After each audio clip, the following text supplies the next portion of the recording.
iOS 15 devrait être révélé lors du sommet annuel d'Apple, la WWDC, qui sera très certainement une conférence en ligne. Comme le veut la tradition, nous sommes certains que la plupart des nouvelles fonctionnalités d'iOS seront démontrées sur scène, mais les plus intrigantes seront probablement dévoilées dès l'arrivée de la première version bêta pour les développeurs. En attendant la WWDC, je vous donne ma wishlist d'iOS 15.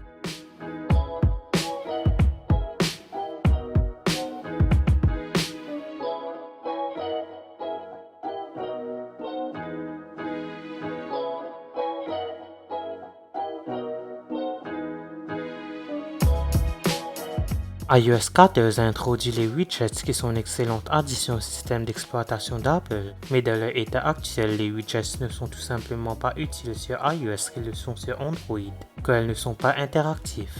Selon les rumeurs, iOS 15 introduirait des widgets interactifs avec lesquels l'utilisateur pourrait interagir. Plus de tailles seraient également disponibles pour les widgets sur iOS 15. Actuellement, nous avons des tailles petites, moyennes et grandes, mais beaucoup de nouvelles tailles intermédiaires pourraient arriver.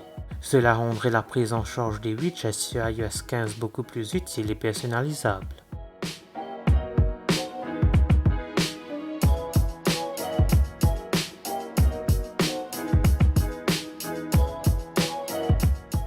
Les réglages des appareils iOS sont restés en grande partie les mêmes au cours des dernières années, avec des tonnes de nouvelles fonctionnalités et de nouveaux menus, qui l'ont progressivement rendu de moins en moins intuitif.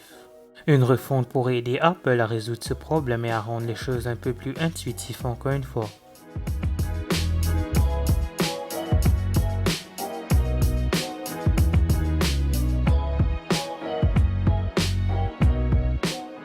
L'une des rumeurs sur l'iPhone 13 est qu'il obtiendrait un Always On display similaire à celui de l'Apple Watch, ce qui pourrait réduire le taux de rafraîchissement jusqu'à 1 Hz et ainsi utiliser qu'une infime quantité de la batterie.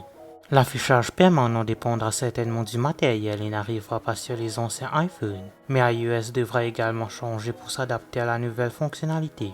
Pourquoi pas une mise à jour de l'écran de verrouillage afin que les notifications soient affichées de manière plus conviviale pour s'adapter à l'affichage permanent.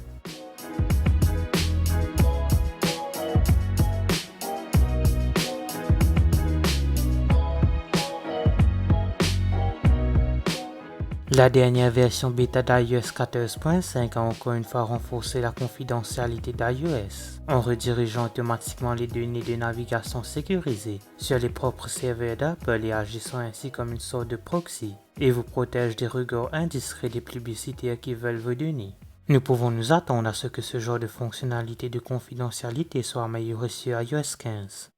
Merci d'avoir regardé cette vidéo, n'oubliez pas de la liker et de la partager, n'hésitez pas à vous abonner. N'oubliez pas d'aller liker ma page Facebook et de me suivre sur Twitter et Instagram, les liens seront en description.